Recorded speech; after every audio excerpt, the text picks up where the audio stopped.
이제 말씀을 같이 또 우리 배우는 시간 갖도록 하겠습니다. 오늘 하이델베르 요리문답 먼저 말씀부터 한번 찾아보지요. 요한복음 17장 3절 먼저 보겠습니다. 요한복음 17장 3절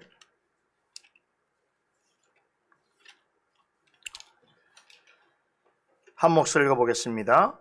영생은 곧 유일하신 참 하나님과 그의 보내신 자 예수 그리스도를 아는 것이니이다. 한 말씀 더 찾겠습니다. 계시록 21장 1절로 4절 말씀 한 목소리로 같이 읽겠습니다. 계시록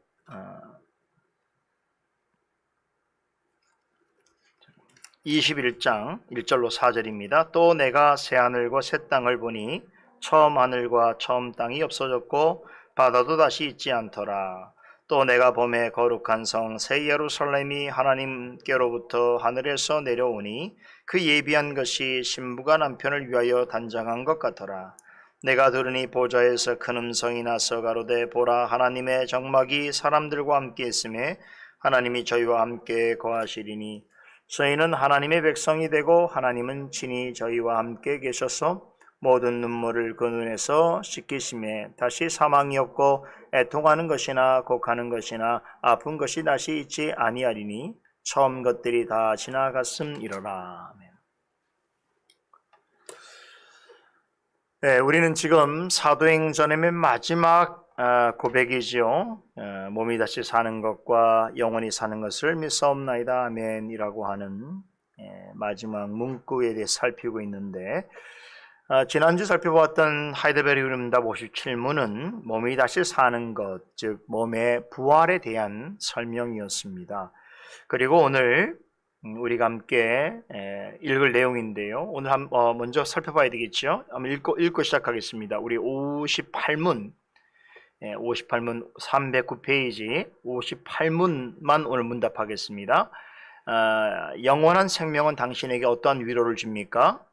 내가 이미 지금 영원한 즐거움으로 마음으로 누리기 시작한 것처럼 이 생명이 끝나면 눈으로 보지 못하고 귀로도 듣지 못하고 사람의 마음으로도 생각지 못한 완전한 복락을 얻어 하나님을 영원히 찬양할 것입니다. 보신 것처럼 57문답은 육신의 부활에 관한 내용이고요. 오늘 방금 읽은 58문은 사도신경의 맨 마지막 진술이지요. 영원히 사는 것을 믿사옵나이다 라고 했을 때에 영원히 사는 것, 즉 영생, 영원한 생명에 관한 내용입니다. 오늘은 이 부분을 함께 공부해 보겠는데요. 자, 사도신경은 이 세상을 사는 성도로서 믿음으로 고백해야 될 최종적인 내용을 몸의 부활에 이어서 영원한 생명을 얻는 것으로 진술을 하고 있습니다. 사람이 영원히 산다. 이것은 성경의 가르침이죠. 죽음은 죄의 결과이나 그렇다고 죽음으로써 모든 것이 끝나는 것이 아니다라는 것입니다. 육신의 죽음은 영원한 세계로 진입하는 관문이지요. 성경은 죽음 후에는 반드시 심판이 있고 심판 후에는 영원한 삶이 예비되어 있다고 가르치고 있습니다. 앞선 해설에서 몇 차례 말씀을 드렸습니다만 모든 사람은 죽음에 대한 두려움과 공포가 있습니다. 사람들은 죽는다는 것을 알면서도 어떻게든 죽음을 늦추거나 피하려고 합니다. 고대로부터 현대에 이르기까지 인류는 죽지 않고 영원히 살 수 있는 방법이 없을까를 강구해 왔습니다. 여러분이 아시는 중국의 진시황은 불로 장생할 수 있다라고 하는 약초인 불로초를 얻기 위해서 우리나라와 일본에게까지 그것을 구하는 사신을 보냈다는 그런 이야기가 있습니다. 오늘날에도 최첨단의 과학과 기술의 힘을 빌려서 생명 연장의 꿈을 실현하고자 하는 이들이 많습니다. 오늘날 가장 큰 권력을 가지고 있는 사람들, 정치인들이 아닙니다. 데이터, 많은 정보를 가지고 있는 사람들이 가장 큰 권력을 가지고 있는 자들인데, 그러니까 권력을 가지고 있다는 것은 그만큼 많은 물질을 가지고 있다는 뜻이기도 하지요. 이런 대부분의 초인류 부자들의 관심은 영원히 사는 겁니다. 영원히 죽지 않고 사는 데 있습니다. 그래서 이제 여러분들 혹시 요즘 우리가 냉동인간이라고 하는 이야기를 심심치 않게 듣게 되어집니다. 인간 생명 연장을 지나서 죽지 않는 방법으로서 냉동인간, 사람을 냉동시켜서 어느 때인가 다시 해동되어서 그 사람이 미래에도 살 수 있게 하는 방법이 없을까라고 하는 것이죠. 이야기를 들어보니 어느 정도의 기술이 현실화되어지는 그런 과정 가운데 있다고 합니다. 그러나 성경은 불로초를 구해 먹지 않고 냉동인간이 되지 않는다고 하더라도 사람은 영원히 살 것이라고 말씀합니다. 모든 사람은 죽음을 맞을 것이나 그 이후에는 영원한 삶이 기다리고 있습니다. 그리스도를 믿는 자들만 영원히 사는 것이 아니라 불신자들도 영원히 살게 된다는 것이지요. 그러나 성경은 불신자와 성도가 만나게 될 영원한 삶의 방식은 완전히 다를 것을 가르칩니다. 죽음 이후의 심판이 있은 다음에 불신자는 지옥으로 보내져서 영원한 형벌을 받는 영원한 삶을 받게 될 것이나 성도는 하늘나라에 들어가서 영원한 생명과 영광을 누리는 영원한 삶을 살게 될 것입니다. 모든 사람은 예외 없이 장차 영원한 삶을 살게 되는 것이 맞지만 영원한 삶의 내용과 질에 있어서는 완전히 다른 삶을 살게 될 것이라는 것이 성경의 가르침입니다.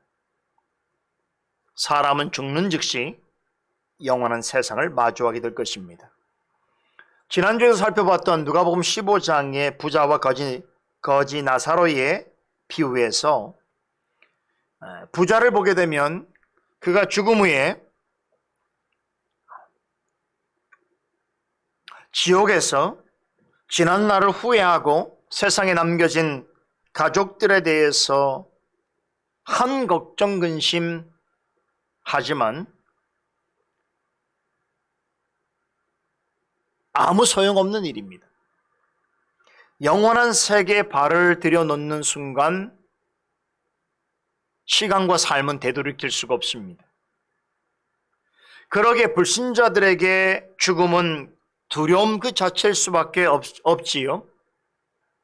죽음 이후에 자신에게 일어날 일들을 생각해 본다면 머리가 쭈뼛하고 서게 될 일이지만 그러나 그것을 두려워하는 불신자는 거의 찾아보기 어렵습니다. 왜냐하면 그들은 성경에서 가르치는 죽음에 대해서 그리고 죽음 이후의 일에 대해서 아무런 관심도 갖지 않기 때문입니다.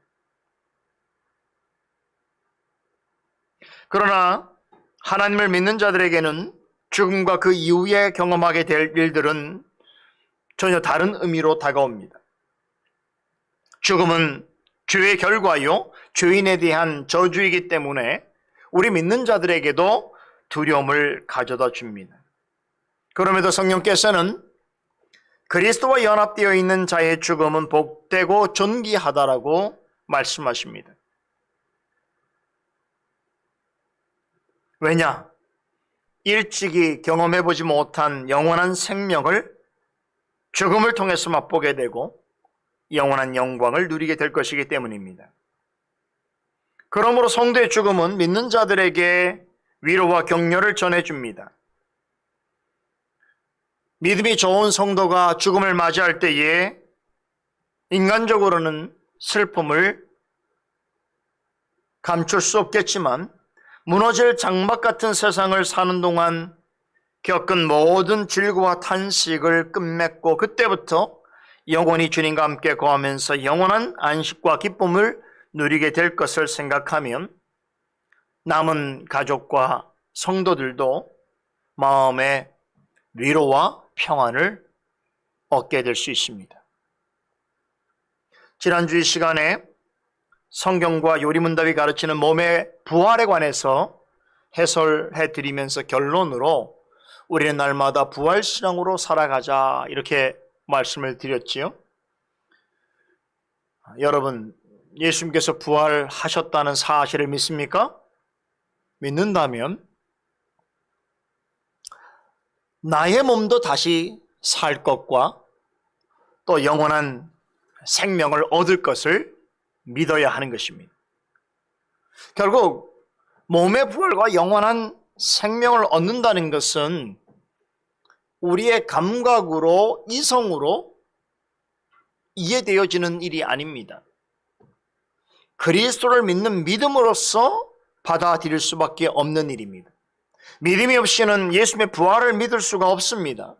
죽음 후에 몸의 부활과 영원히 사는 삶에 대해서도 믿을 수 없습니다. 따라서 부활신앙이란 그리스도를 믿는 믿음을 가지고 이 세상에서 죽음을 맞게 될지라도 그리스도와 같이 부활의 몸을 가지고 영원한 하나님 나라에서 영원한 생명과 영광을 누리게 될 것을 굳게 믿으면서 살아가는 신앙을 가리킵니다. 그리스도와 연합되어 있는 자로서 이런 믿음을 붙잡고 산다면 사는 동안 겪게 되어지는 여러 가지 고통과 문제인들, 나아가서 죽음인들, 그 무엇이 두렵게 하겠습니까? 부활신앙이란 죽음을 이기고 부활하신 예수님을 인해서 나도 죽음을 이길 것이며 영원한 생명을 얻게 될 것이라는 사실을 끝까지 믿으면서 마지막까지 주님을 의지하는 신앙입니다. 여러분, 그래서 부활신앙은 어떤 특별한 때, 부활절에만 갖는 게 아니고 우리의 일상생활에서 매일같이 우리가 고백하고 경험되어져야 하는 신앙인 것입니다.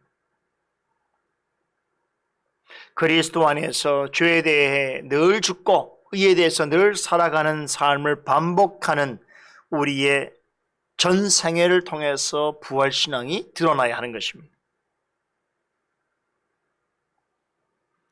인생에 있어서 가장 큰 고통과 절망인 죽음조차 이기는 신앙을 가졌다면 무엇을 이기지 못하겠습니까?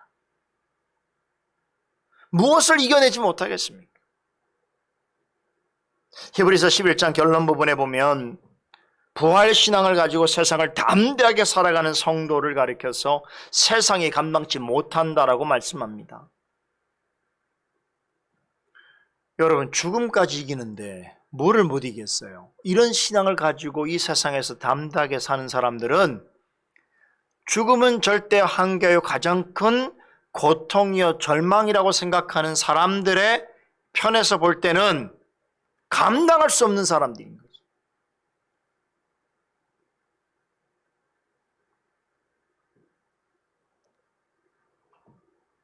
그래서 사도는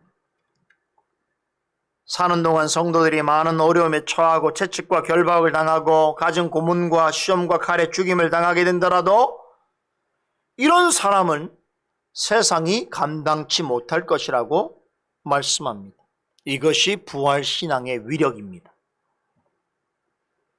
성경은 죽음 후에 분리되었던 성도의 몸과 영혼이 결합하여 예수님처럼 영광스러운 부활의 몸을 가지게 될 때가 올 것이라고 가르칩니다. 그때 성도는 약속해 주신 영원한 생명을 얻음으로 주님과 함께 영원히 함께하는 영원한 영광의 상태에 이르게 됩니다. 우리는 사도신경을 통해서 이 사실을 믿음으로 고백하고 또한 믿음으로 소망해야 하는 것입니다. 여러분, 잊어서는 안 되는 중요한 사실이 있습니다. 몸이 다시 사는 부활과 영원한 삶에 대한 고백, 이것은 그저 개인적인 차원의 일이 아닙니다. 성도가 부활하여서 영원히 사는 것은 그리스도께서 다시 오실 때에 모든 성도가 함께 경험할 일입니다. 우리가 사도신경을 교회의 공적 모임에서나 특히 공적 예배 시간에 다 같이 고백하는 이유가 여기에 있습니다. 몸의 부활과 영원한 생명을 얻는 일에 대한 믿음의 고백은 개인적 차원의 일이 아니고 공교회적이고 모든 성도가 함께하는 고백이어야 한다는 것입니다. 나 혼자 잘 믿어서 부활해야지. 나만 하늘나라에 가서 영원한 생명을 얻어야지 하는 생각은 기독교 신앙으로서는 불가능한 것입니다.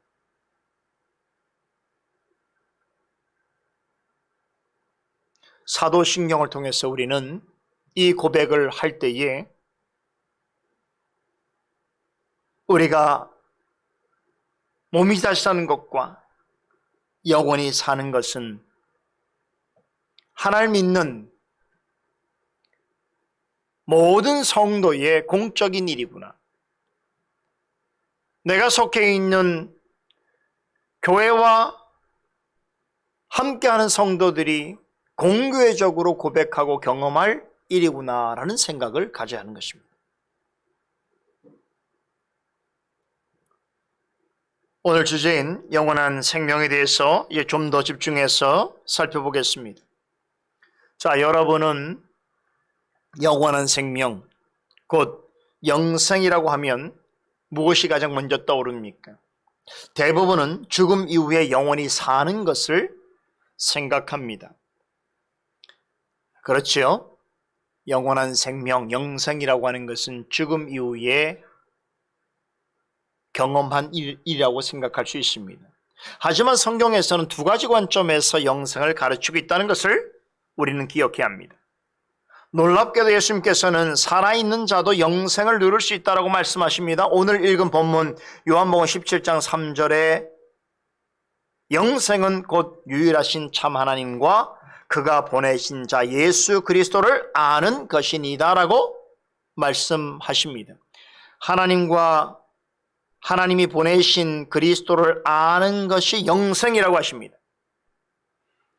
예수님의 말씀을 따르면 하나님을 알고 예수님을 믿을 때에 이미 하나님이 주시는 영생에 참여하게 된 것입니다. 다시 말해서 영생은 죽음 이후에 비로소 시작되는 것이 아니라 하나님을 진실로 믿는 그 순간부터 시작되는 것입니다. 이것을 가장 잘 설명해 주는 말씀이 요한복음 5장에 나오는데요. 요한복음 5장 24절에 이르기를 내가 진실로 너에게 이르노니 내 말을 듣고 또 나를 보내신 이를 믿는 자는 영생을 얻었고, 과거형을 쓰고 있습니다. 심판에 이르지 아니하느니 사망에서 생명으로 옮겼느니라 말씀하십니다. 하나님께서 보내신 예수 그리스도의 말씀을 듣고 그분을 믿는 자는 이미 영생을 얻었다라고 하십니다. 이 영생은 죽음 후에 경험하게 될 영생의 아주 시작 단계죠. 시초지요. 그런데 중요한 것은 영생은 예수의 말씀을 듣고 믿을 때에 시작된다는 것입니다. 역으로 말하자면 살아생전에 예수의 말씀을 듣지 않고 그분을 참되게 믿지 않는 자는 죽어서도 영원한 생명을 얻을 수 없다는 것입니다. 영생은 이 땅에서 그리스도를 믿는 일로부터 시작해서 죽음 후에 그리스도와 영원히 함께 하는 것으로 계속되어집니다. 지금 여기서 하나님 나라와 그 나라의 일에 동참하지 않는 사람에게는 영원한 하나님 나라가 주어지지 않습니다. 이 땅에서 그리스도를 믿고 말씀을 듣는 일에 동참한 자에게만 죽음 후에 영원한 생명의 참여가 보장되는 것입니다. 살아있는 동안 그리스도를 아는 일과 믿는 일에 아무런 관심을 보이지 않는 사람은 죽어서도 영생을 얻을 수 없습니다. 영생의 가장 큰 착각은 영생은 죽음 이후에만 경험하는 일이고 죽어서야 시작된다고 하는 것입니다. 그러나 예수님께서는 그리스도를 믿고 고백하는 순간 사망에서 생명으로 옮겨지게 되었고 고로 영생이 시작되었다라고 말씀하십니다. 이런 중대한 사실을 모르는 사람들은 늘 십자가 한편에 달린 강도처럼 되기를 원합니다.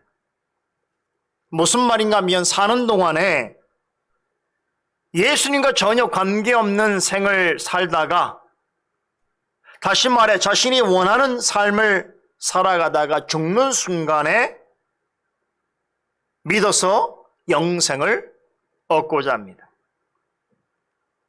세상에서 실컷 마음대로 살다가 마지막 순간에 천국 가는 버스에 무임승차 하려고 합니다. 여러분, 하나님께서 이 어리석고 교만한 꼼수를 모르시겠습니까?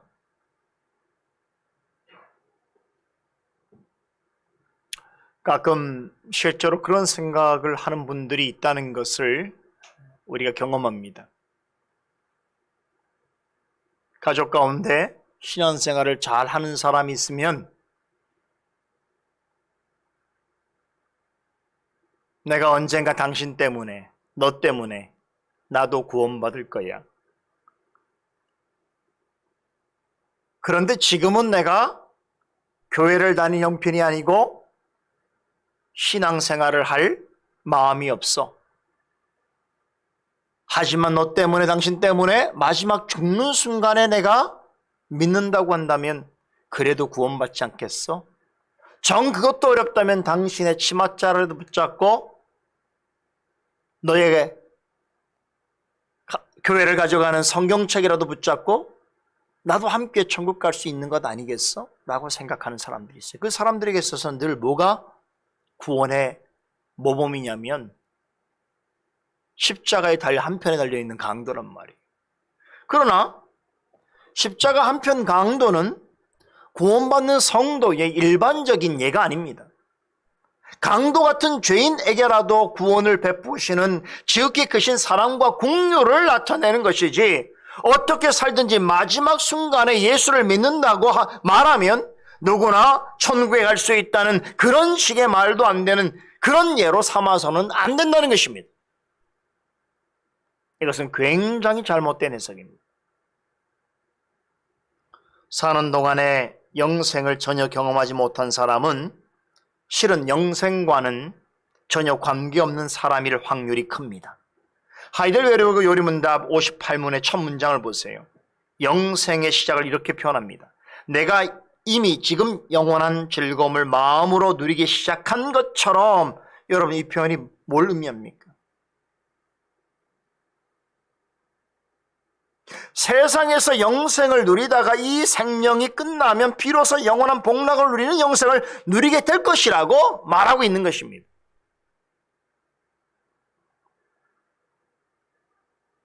그리스도인은 지금 이 순간 영원한 즐거움을 마음으로 누리고 있습니다.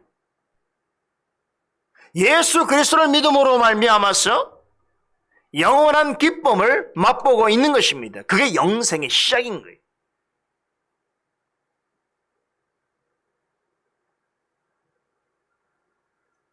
성경은 이 세상에서부터 시작된 영생이 주 안에서 죽는 죽음 이후에 완벽하게 완성될 것이라고 가르칩니다. 끝과 결과가 중요하듯이 시작과 과정도 중요합니다. 죽어서 영원히 사는 영생이 중요한 것만큼 이 세상에서 영생을 맛보며 사는 일 또한 대단히 중요합니다. 교회에서 다 같이 사도신경을 고백할 때마다 죽어서 얻는 영생뿐 아니라 사는 동안에 성도들과 함께 영생에 참여하는 일이 얼마나 고귀하고 소중한가를 깊이 되새겨야 하는 것입니다. 그래서 살아 있을 동안 예수님의 말씀을 더 잘 듣고 예수님을 더 잘 믿어 영생을 맛보는 삶을 살아야 하는 것입니다.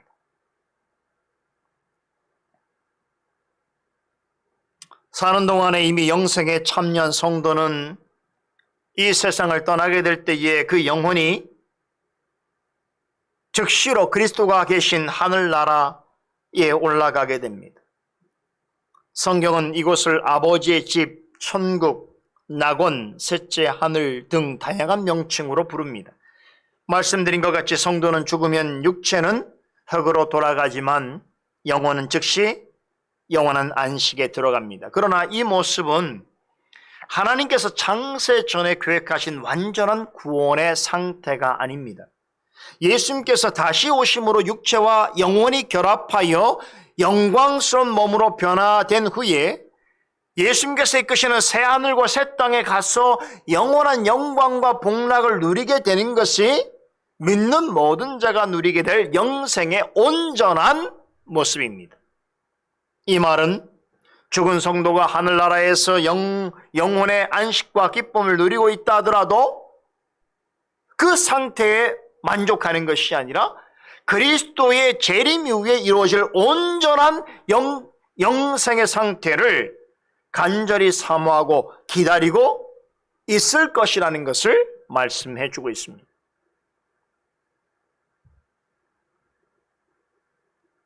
그러기에 성경은 육체가 죽은 성도를 가리켜서 잔다라고 묘사하는 것입니다. 잔다라는 말이 뭐예요? 깨어날 때가 있다라는 것이죠. 죽은 다음에 부활할 때의 그 사이를 잔다라고 표현합니다. 이건 무의식 중에 있다라는 의미가 아니고 깨어날 때가 있다는 의미입니다. 다시 말해서 육체적 죽음 후에 영혼으로 하늘나라에 있는 그 상태가 온전하지 아니하고 그리스도의 다시 오심으로써 영과 육체가 결합하여서 완전한 복락을 누리게 되어지는 그 온전한 영생을 얻을 때까지의 기간을 성경에서는 잔다라고 표현하는 것입니다. 이것을 신학적으로 뭐라고 말했어요? 죽음과 부활 사이를 중간 상태라고 표현하기도 합니다. 이 말은 이 상태는 궁극적인 영광의 상태가 아니라는 것입니다. 하나님의 형상대로의 몸과 영혼을 지니되 죄의 영향을 전혀 받지 않는 부활체로서 영원한 영광과 영원한 복락을 누리게 되는 상태, 이것이야말로 완전한 영생의 상태인데 이것은 그리스도의 재림과 동시에 이루어질 것입니다. 이때에 하나님께서 모든 믿는 자들이 다 함께 영생의 극치를 영원히 누리도록 새로운 하나님 나라를 제공해 주실 것인데 그 나라가 바로 새 하늘과 새 땅입니다. 성경은 여러 곳에서 새 하늘과 새 땅에 대해서 언급합니다. 구약과 신약의 말씀 중에 가장 대표적인 말씀 두 곳을 뽑으면 이사야 65장 17절로 25절 말씀과 요한계시록 21장 1절로 4절입니다.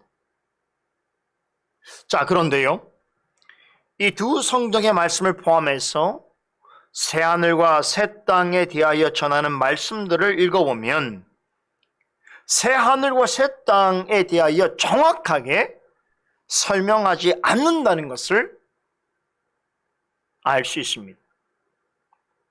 오히려 새 하늘과 새 땅에 이 땅에는 있는데 거기에서는 없는 것에 대하여서는 전하면서도 그곳에 있는 것에 대해서는 자세히 언급하고 있지 않다는 것입니다. 예를 들어서 오늘 우리가 읽은 계시록 21장 1절 4절에 보게 되면 새 하늘과 새 땅에는 처음 하늘과 처음 땅이 사라졌고 바다도 사라졌다고 하는가 하면 그곳에서는 눈물과 사망과 애통과 울부짖음과 아픈 것이 없다고 전합니다.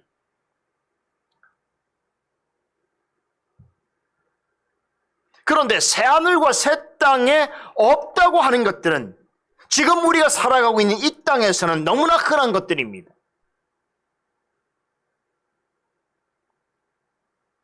그렇다면 새하늘과 새 땅에 그런 것들이 없다는 것을 무엇을 의미하는 것일까요? 이 말은 부활한 영광스러운 몸을 가지고 온전한 영생을 경험하게 될 새하늘과 새 땅은 우리가 생각하는 것과는 전혀 다른 차원의 세상, 완전히 다른 나라가 될 것이라는, 다른 나라일 것이라고 하는 암시가 내포되어 있습니다. 다시 말해서 새하늘과 새 땅은 지금 이 세상에서는 전혀 겪어볼 수 없는 새로운 것들로 가득 찬 나라, 이 땅을 사는 동안 우리를 힘들고 아프게 하는 모든 부정적인 것들, 모자른 것들, 결핍된 것들, 아쉬운 것들이란 조금도 존재하지 않는 세계일 것입니다. 그런 세계는 인류가 경험해 본 적이 없기 때문에 자세히 설명해 준들 이해할 수도 깨달을 수도 없습니다.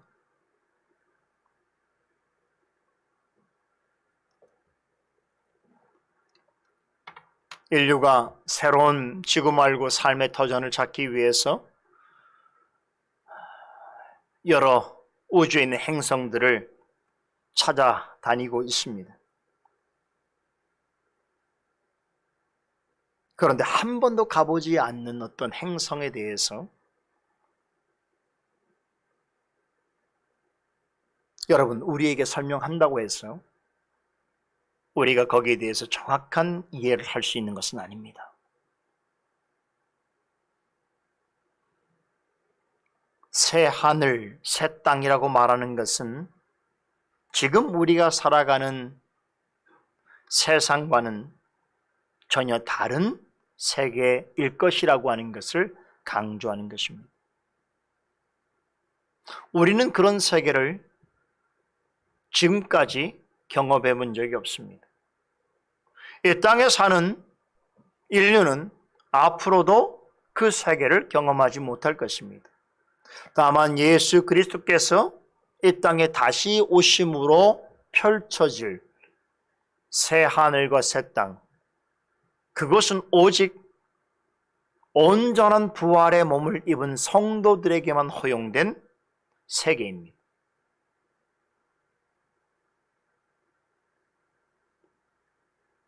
그 세계를 예배하시기 위해서 그리스도께서 제자들의 곁을 떠나셨고 지금도 하늘나라에서 일하고 계십니다. 지난주에 사도 바울이 셋째 하늘에 이끌려가서 거기서 주님의 계시와 환상을 경험한 이를 전하면서 차마 사람의 말로 표현할 수 없는 것이어서 그가 구체적인 언급을 꺼려했다라고 하는 말씀을 드렸는데, 사도는 고린도전서 2장 29절에서 하나님이 자기를 사랑하는 자들을 위하여 예비하여 주신 것들 중에는 눈으로 보지 못하고 귀로 듣지 못하고 사람의 마음으로도 생각지 못하는 것이 있다라고 하였습니다.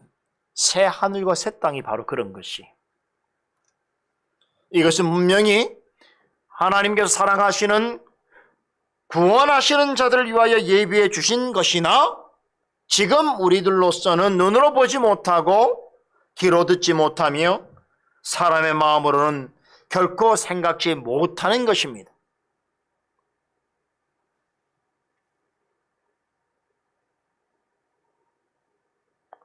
이렇게 새하늘과 새 땅은 성경 여러 곳에서 언급하고 있고, 또한 모든 성도가 최종적으로 온전한 영생의 극체를 경험하게 될 대단히 중요한 장소이지만, 성경은 기록된 말씀 이상으로 충분한 정보를 제공해 주고 있지 않습니다. 지난번 몸의 부활에 관한 말씀처럼 새하늘과 새 땅에 대해서도 우리는 기록된 말씀을 넘어서려고 해서는 안 됩니다. 하나님께서는 무한한 지혜와 총명으로 우리를 위해 딱 그 정도까지만 알려주십니다. 이 세상에 없는 것과 이 세상에서의 경험할 수 없는 것을 말씀해 주신들 우리로서는 이해할 수가 없습니다. 다만 분명한 것은 거기에서는 모든 것이 완전할 것이고, 부활한 몸을 입은 우리는 그곳에서 그리스도와 함께 영원한 복락을 누리면서 하나님께 영원히 찬송하는 삶을 살게 될 것이라고 하는 사실입니다. 그곳에서는 이 생에서 우리의 몸과 영혼을 불안하게 하고 근심하게 하던 모든 요소가 완전히 사라질 것입니다. 우리의 감정과 지각을 아둔하게 하고 부패시키는 죄악된 것들은 그림자조차 없을 것입니다. 그러므로 이 세상에서처럼 유혹을 받거나 시험에 빠지게 되는 일은 없을 것이며, 우리의 육신이 이 세상과 악한 마귀와 싸워 갈등하는 그런 영적인 전쟁과 그로 인한 영적 고난과 고단함도 없을 것입니다. 그뿐이 아닙니다. 이 세상에서처럼 슬픔, 근심, 괴로움, 염려, 두려움 같은 것들도 사라질 것입니다. 우리의 육신과 영혼을 조금이라도 힘들고 비참하게 만든 모든 것들은 완전히 제거될 것입니다. 대신에 영광스러운 몸으로 변화된 육신과 영혼을 만족시키고 기쁘게 하는 일들만 가득할 것입니다.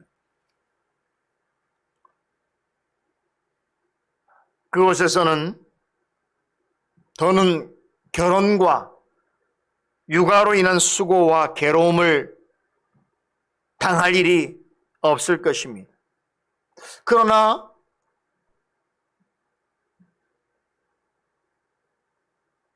그곳에서는 모든 성도들은 단번에 알아보게 될 것이고, 그들과 교제하는 즐거움을 누리게 될 것입니다. 그곳에는 다시 장가가거나 시집가는 일은 없을지라도 지상에서 연을 맺었던 남편과 아내, 부모와 자식, 함께 신앙생활을 했던 성도들, 믿음의 지인들을 한눈에 알아볼 것입니다. 그리고 이 세상에서는 결코 온전히 경험할 수 없었던 교제와 즐거움을 누리게 될 것입니다. 그곳에서는 어느 누구 하나 낯선 사람이 없을 것이고, 어느 누구도 낯설게 여기지 않을 것입니다. 왜냐하면 그곳에서는 무지와 결핍은 없을 것이기 때문입니다. 세상을 사는 동안에는 우리 같은 교회를 다니고 있다고 하더라도 서로를 완벽하게 알 수 없고 모두가 동일하게 친근할 수 없습니다. 그러나 새하늘과 새 땅에서는 영화롭게 된 모든 성도들과 더불어서 거룩하면서도 친밀한 교제의 기쁨과 즐거움을 나누게 될 것입니다. 거기서는 사람 때문에 고민하거나 성격 차이 때문에 안타까워하거나 말하지 못해서 주저되거나 어떤 부족함 때문에 자책하거나 괴로워할 일이 전혀 없을 것입니다. 또한 말로 인한 상처나 오해나 말이 통하지 않는 외로움과 당혹감 같은 것도 없을 것입니다. 자신뿐 아니라 상대방을 영화롭게 하는 천상의 언어를 사용하게 될 것이고, 그것으로 다 같이 한마음 뜻으로 하나님을 배우면서 그분을 찬송하고 예배할 것입니다. 그 나라는 영원토록 완전한 의와 사랑과 평강과 기쁨이 가득할 것입니다. 우리는 이 세상을 떠나는 순간 영원으로 이 놀랍고도 영광스러운 경험을 하게 될 것입니다. 그러나 그것으로 끝나지 않습니다. 그리스도의 재림으로 영광스러운 부활의 몸을 입고 새 하늘과 새 땅에서 영원한 생명을 누리게 될 그때를 간절히 기다리게 될 것입니다.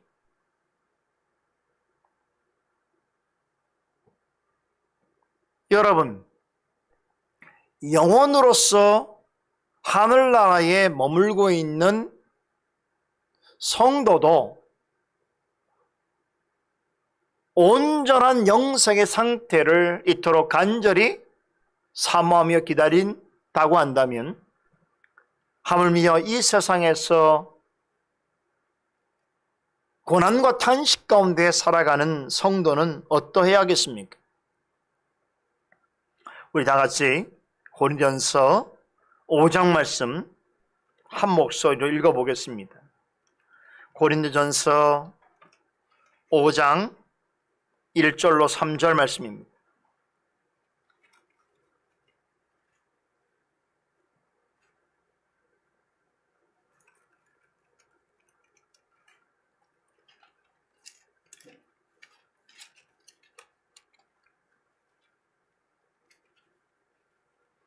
고린도 후서입니다. 고린도 후서 5장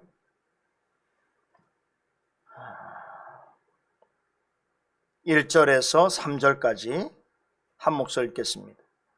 만일 땅에 있는 우리의 장막집이 무너지면 하나님께서 지으신 집 곧 손으로 지은 것이 아니요 하늘에 있는 영원한 집이 우리에게 있는 줄 아나니, 과연 우리가 여기 있어 탄식하며 하늘로부터 오는 우리 처소로 덧입기를 간절히 사모하노니 이렇게 입으면 벗은 자들로 발견되지 않으려 함이라.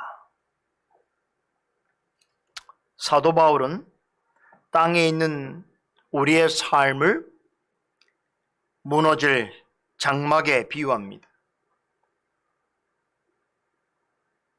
그런데 하나님께서 우리의 장막집이 무너지게 되면 직접 지으신 하늘에 있는 영원한 집을 우리에게 주실 것을 그는 안다라고 고백합니다. 이게 믿음이죠.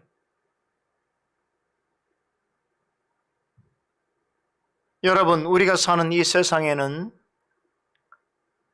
완전한 안식이 없습니다. 완전한 평안도 없습니다. 사도의 말처럼 그리하여 탄식이 가득합니다. 그러기에 성도는 장차 영원한 생명과 영광을 누릴 처소인 하늘의 집을 더욱 간절히 사모하게 되는 것입니다. 자, 그런데 한 가지 잊지 마셔야 할 것이 있습니다. 저 세상에서 영원한 생명은 이 땅을 사는 동안 영생의 기쁨을 맛본 사람만이 누릴 수 있습니다. 저 세상에서 영원한 생명이 주는 즐거움과 안식을 맛보려면 이 세상에서도 영생이 주는 기쁨과 평강을 추구해 나가야 하는 것입니다. 이 세상에서 하나님 나라와 의를 추구하지 않는 사람은 결코 영원한 하나님 나라와 그 나라에서 누릴 완전한 의를 기대할 수 없습니다.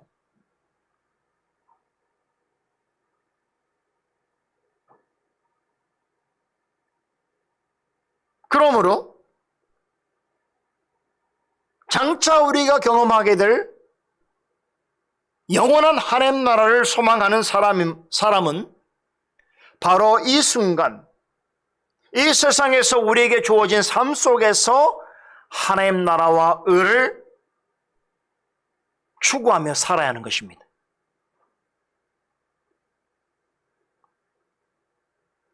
지금 우리가 사는 동안 하나님 나라와 의를 위하여 애써 심고 수고하고 노력한 모든 일의 열매를 영원한 나라에서 충만히 맛보게 될 것입니다. 이 땅에서 하나님 나라와 의를 위해서 수고하지 아니하고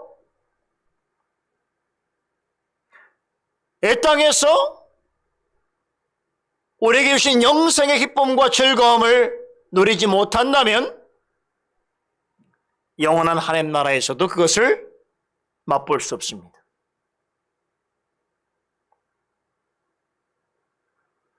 이미 이 땅 가운데 와 있는 하나님 나라, 그 하나님 나라를 사모하지 않고 그 하나님 나라의 일들을 기쁨으로 감당하지 아니하고 그 나라를 구하는 자에게 주시는 영생의 기쁨을 모르는 사람이 어떻게 경험할 수 없고 지금은 볼 수 없는 하나님 나라에서 맛볼 영생을 위로로 삼고 그것을 소망할 수 있습니까? 고로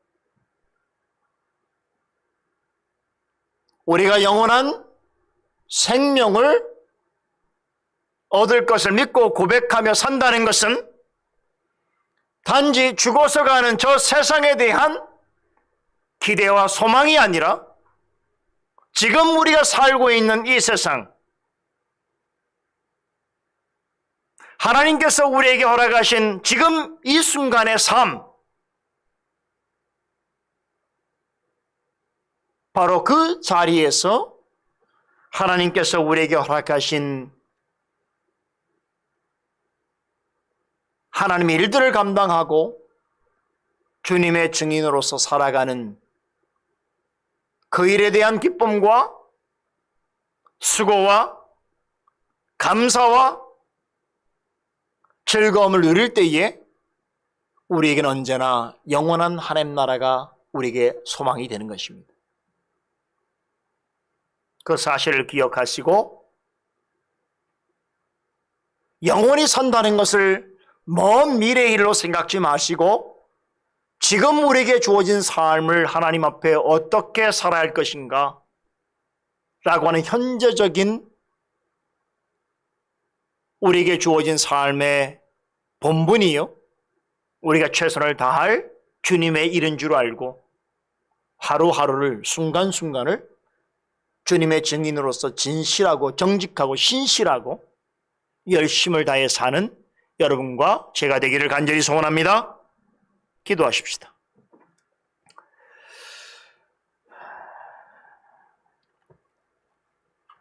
거룩하신 하나님, 우리가 늘 공적인 모임을 가질 때마다 고백하고 또 익히 잘 알고 있는 사도신경에 담겨 있는 참으로 깊고 오묘한 하나님의 뜻을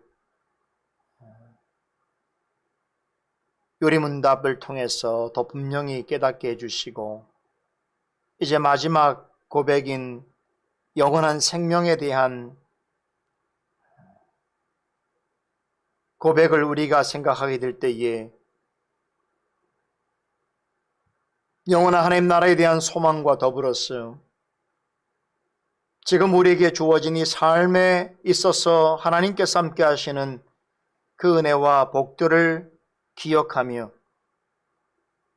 우리가 언젠가 부활의 몸을 입고 영원한 하나님 나라에 들어가 영원한 복락을 누리게 되기까지 지금 우리에게 주신 영생의 기쁨과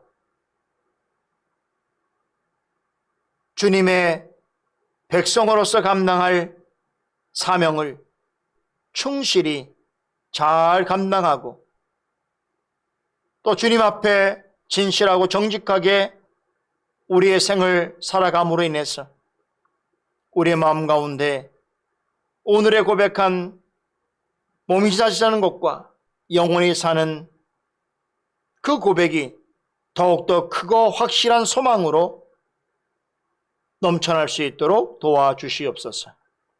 이번 한 주도 또 주신 말씀을 기억하여 마음에 새기고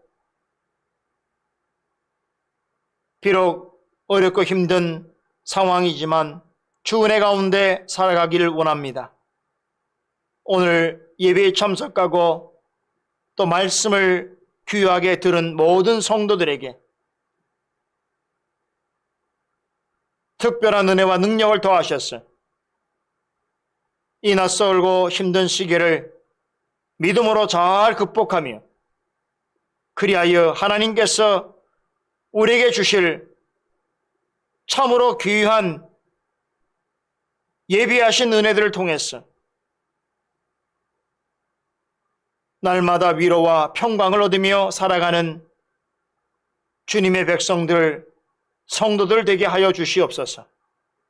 이번 한 주도 주님의 교회와 주의 백성들과 동행하여 주실 줄로 믿고 감사드리며 살아계신 예수 그리스도 이름으로 기도드리옵나이다.